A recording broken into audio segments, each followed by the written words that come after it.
Welcome to Indemy student channel. Today we will discuss on lean management topic, but before we start it, I would like to introduce myself first. My name is Felita Fania.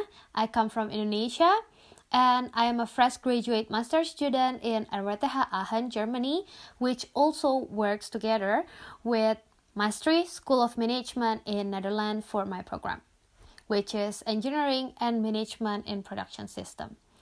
I have an industrial engineering background from my bachelor's study in Swiss German University, Indonesia, with 1 semester abroad program in FH Zoos, Germany. I have done some internships also in various industry. Some of them are shown here.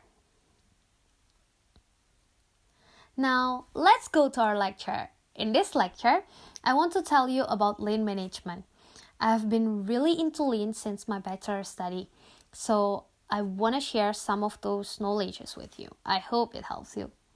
I will divide the lean lecture into some videos so you won't get overwhelmed with this lecture and you can take your time to learn it. Today, we will discuss this following topic. What is lean and where do people apply lean in practice? So now, going to the first topic. A kid is curious, asking his father about lean since he often sees in his father's laptop and hears him speaking for a bunch of time over the phone the word lean.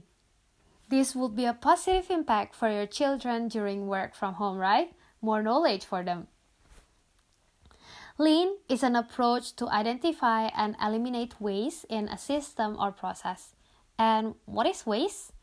Waste is a non-value-added activity inside the process steps. So, lean is actually another name of Toyota production system.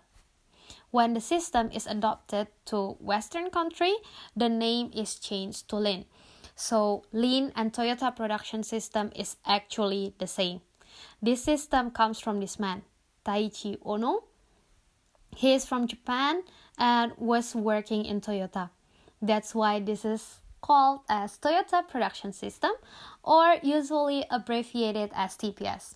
Now it brings us to the House of Toyota, which presents the elements that build up Toyota Production System. This house has been a cultural icon for manufacturing industry. The house consists of the roof that presented the goal of the system, pillars of GID, Jidoka, teamwork which can support the goal, and the strong foundation which stabilizes the system. The goal, which is represented from the top of the house, is to seek a competitive advantage through customer satisfaction by increasing the GIT and Jidoka with the help of teamwork and placing its basis on stability. On the left side, it focuses on the right part, right amount, and right time.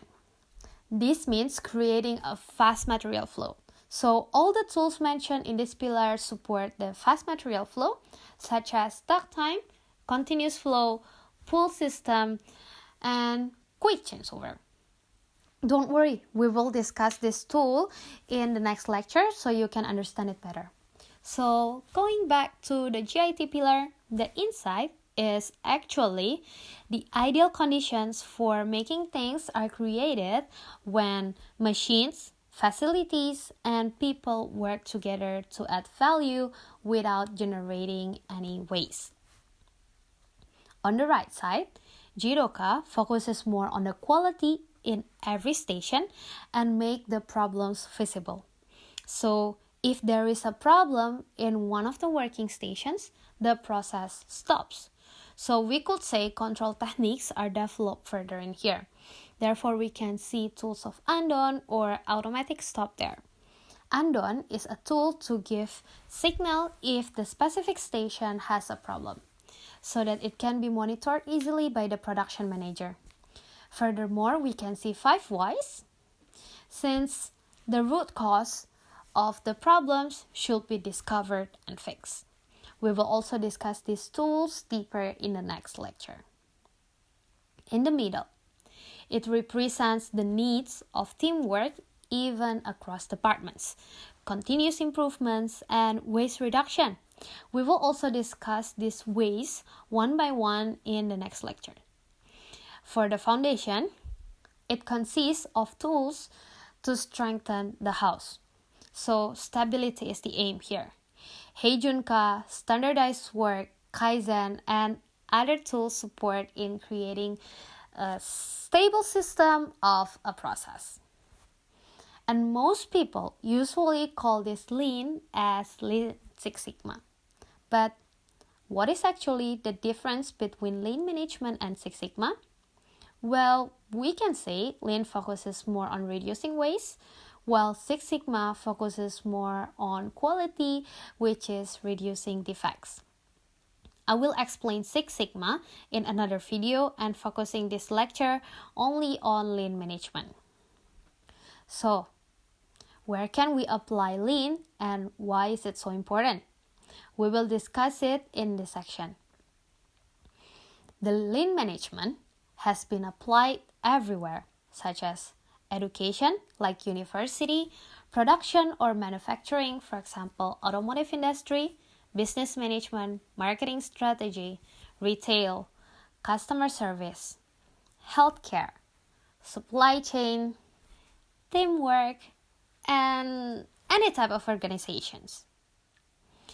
And here are the top 4 good examples of lean manufacturing companies.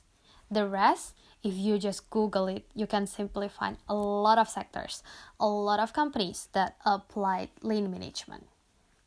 So you can see how lean are so common in practice and learning this would be very useful. But why is this lean so useful and important? This lean method and tools can help you to balance in reducing costs and increasing performance. We know companies sometimes have to choose in losing some money or profit in order to increase their performance. Or companies gain more money by reducing its performance. But Lean tool helps you in balancing the cost and performance.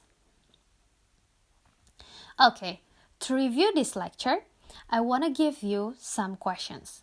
Feel free to pause the video and try to answer these questions. I assume you have paused the video and tried to answer it. Let's discuss it. First, is Lean the same with TPS? It is exactly the same. Lean is just the Western name of TPS. Second, what is the goal of TPS? The goal of TPS is to seek a competitive advantage through customer satisfaction by having strong pillars, GID and Jidoka, and foundation. Third, do we need teamwork in order to achieve the company's competitive advantage? Yes, definitely. Since all employees in the companies or team members need to work on together in optimizing its process steps and participating to make it stable. Fourth, why Lean is very helpful for your organization or team. To balance between the cost reduction and performance increment. And here are the references that I use for this lecture. Thank you for your time and attention. See you in the next lecture.